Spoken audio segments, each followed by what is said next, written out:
Welcome to the chapter 6.4 part 1 or part A lesson video. We're going to talk about adding and subtracting rational expressions. So this tends to be one of the trickier parts of this chapter. The main thing to remember is that when you are adding or subtracting fractions or rational expressions, you need a common denominator. All right, so we're going to talk about how we can add and subtract rational functions. And these last two bullet points we'll get to next time in the next video, but we're focusing on the adding and subtracting basics of today. So the main thing you need to know is that anytime you are adding or subtracting fractions or rational expressions, the denominators need to match. If they don't match, then you need to multiply by the least common least common multiple and make them match. So here they did not match. So we multiply the first fraction by d and the second fraction by b. So that way both the bottoms are bd and bd. If that is not the case, then you can't add them together. The idea here is this one's split into b pieces and this one's into d pieces, so they're different sizes. But if we both split them both into bd size pieces, then they're the same sizes, and now you just add or subtract across the top. So once you find that common denominator, the bottom stays the same. Okay, so just some really basics here. If I have 3 over 7 plus 2 over 5, those are not common denominators. I can make them common denominators, though. I'm going to multiply this first one by 5 on top and bottom, the second one by 7 on top and bottom, and now I have 15 plus 14 over 7 times 5, which is 35. So I find a common denominator. To do that, I just took the denominator of the other one and multiplied the top and bottom by it. 15 plus 14, that's going to be 29 over the 35. Okay. Now, if we have something a little more complicated like what we have over here, if we have something where the denominator is a little uglier, that's okay. We can still multiply both sides by that. You just have to be extra careful, especially in this one, since this is a subtraction here. This negative has to get distributed. So one little tip or trick that I kind of like to do is right away, I like to change this to addition and a -2. So that way I don't forget that that's a -2 that might has to be multiplied by anything. So we're going to do the same thing. Over here, I'm going to multiply the top and bottom by 3. Over here, I'm going to multiply the top and bottom by x plus 1. Okay, so our new denominator is 3 times x plus 1. You don't need to distribute it, just leave it like that. That's totally fine. On the left side, 3 times 4, that would make a 12. And then we have this -2 times x and this -2 times 1. So that's -2x. -2 times 1 is -2. Hopefully you saw what I did there. That -2 got distributed to both those pieces. And the reason it was negative is because I made that negative up here. And that's kind of an important thing that happened there. All right, so now we combine any like terms that happen to exist. We have -2x, -2 and 12 combined together. So we get -2x plus 10 over 3 times x plus 1. Now, if the top happened to simplify to anything useful, we would, but if I pull out a -2, it's just going to become x minus 5, which won't let me simplify anything. So I can go ahead and box this and say it's good enough. All right, so common denominators are the key. Finding the least common denominator, multiplying both sides by that is what we want to do. All right, so if we get problems like this, here's kind of the main tips and tricks of what we're looking to do. The first thing is to completely factor. Factor before you start the problem, so that way you can clearly see what factors on bottom you're working with, what you might have to multiply one or the other side by. Find a common denominator and then simplify down to 1 ratio. So you're going to find a common denominator and then you're going to multiply it in and then distribute through. You're going to after that, reduce your factors, not terms. So you might have to refactor about at this point and reduce anything that's being multiplied factors like we did in that last lesson. And then any restrictions you can always identify at the end if you're trying to do the restrictions. All right, so first things first here, I'm going to factor completely. So this bottom piece right here, I can pull an x out. So this becomes x times x minus 2. This top piece, I can pull a 3 out. So this becomes 3 times x minus 2. And then I have 3 over x minus 2, x over x minus 2 plus 1 over x minus 2. And this is actually one of the benefits of doing it this way. I notice right away that it actually is going to benefit me to kind of simplify earlier. So I can simplify out these x minus 2s and rewrite my problem to be looking a little nicer. So I have 3 over x plus 1 over x minus 2. So that's why I do that. It's because it might save you some time. Now what we're going to do is find a common denominator. So this one I'm going to multiply by x on top and bottom. This one I'm going to multiply by x minus 2 on top and bottom. And then I'm going to distribute this all out and simplify. So my new denominator is x times x minus 2, which I can just leave like that. I don't need to multiply that out. On the top left, 3x minus 6. On the top right, 1 times x is x. All right, I'll combine my like terms. So now I have 4x minus 6 over x times x minus 2.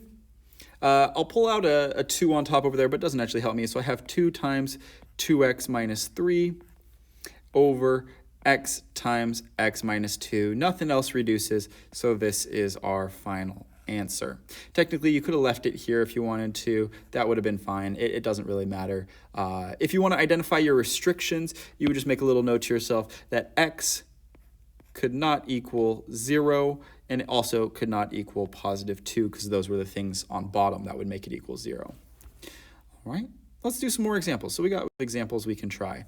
Oh, sorry for the bad pixelation here, but we can still do it. Notice right away, this is actually kind of beneficial. We notice that, hey, we have x plus 5, x minus 2, x plus 5, x minus 2. The denominators are already the same, so I'm not even going to actually try and factor anything over here. I'm not even going to worry about that at all. I'm just going to go ahead and combine my like terms across the top. Since the denominators are already the same, that benefits me to do that. So I have an x squared up top.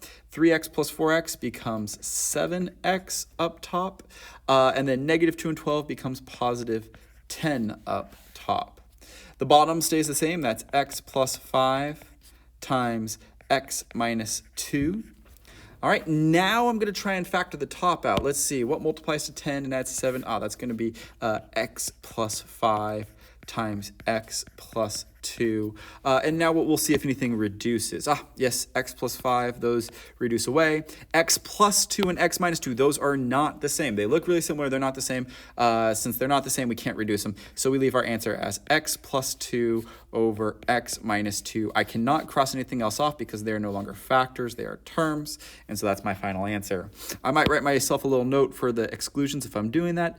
X cannot equal negative 5 or positive 2. All right, let's do some more examples. All right, a little better image here, not as pixelated. This one we have 3 over 4x minus 1 over 7. We need to find a common denominator. So this one we're going to multiply by 4x on top and bottom times 4x on top and bottom. This one we're going to multiply 7 on top and bottom times 7 on top and bottom, and we'll see what it gives us. 7 times 3, that's going to be 21. I'm going to do that thing where I change this to addition and subtraction, so I remember that it's negative. Negative 1 times 4x is negative 4x over, let's see, 7 times 4x is 28x. Let's see, 4 and 21, no common factors there. If it bothers you that that's in a little bit of a wrong order, you can rewrite this as negative 4x plus 21 over 28x, but there is nothing else to simplify, so this is your final answer. Continuing on, this one a little trickier. We now have x plus 7 on one side as a denominator, x minus 8 on the other side. I'm going to right away, I see it's a subtraction, so I'm going to change it to addition and a negative up there so I don't forget. I'm just going to have to multiply the top and bottom of this one by x plus 7. I'm going to have to multiply the top and bottom of this of the other one by x minus 8. All right, that's the only way I'm going to make that denominator the same. So I'm going to go ahead, my denominator is now going to be x minus 8 times x plus 7. I'm going to leave it factored. I'm never going to multiply that together because eventually I'll factor the top and see if anything reduces. On the top left, I will distribute that 3 to both pieces. So on the top left, that's going to become 3x, and then 3 times negative 8 is negative 24. Plus, I have negative 4 times x, so it's negative 4x, and negative 4 times 7 is negative 28. 8. So that was a negative 4 because I took the negative from the subtraction and moved it up there. I'll combine my like terms if I can, which I can in this case. 3x minus 4x, that's negative x on top. Negative 24 minus 28 more, that's going to be negative 52 on top, all over x minus 8 and x plus 7. If you want, you can pull a negative out of the top. You can make that negative x plus 52 over x minus 8 times x plus 7, but that doesn't really help you reduce anything, so it doesn't really matter. Either of these are completely acceptable answers. All right, so there's going to be lots of different types of combinations of these problems. It looks like I have one more. Let's try this last one. This last one's a little tricky because, like I said, really what you're going to need to do here is you're going to need to factor first to actually see what you have on bottom, because it doesn't really look like anything at this point. So on this left side, I'm going to factor what multiplies to negative 12 and adds to negative x. That's going to be x minus 4 times x plus 3 with an x on top. And then over here, what would factor? We'd go ahead and we'd pull out a 12 times x minus 4. All right, so this one's probably about as complicated as we can make it. Nothing really simplifies, so that doesn't really help us here. So what we're going to have to do is we're going to have to multiply this right side to make this match. We're going to have to multiply this by x plus 3, by x plus 3. And then this other side, now that this is a 12x minus 4x plus 3, this side we're going to have to multiply by a 12. All right, so we'll multiply that all out on top. So we now have a 12x plus 5 times x is 5x. 5 times 3 is 15.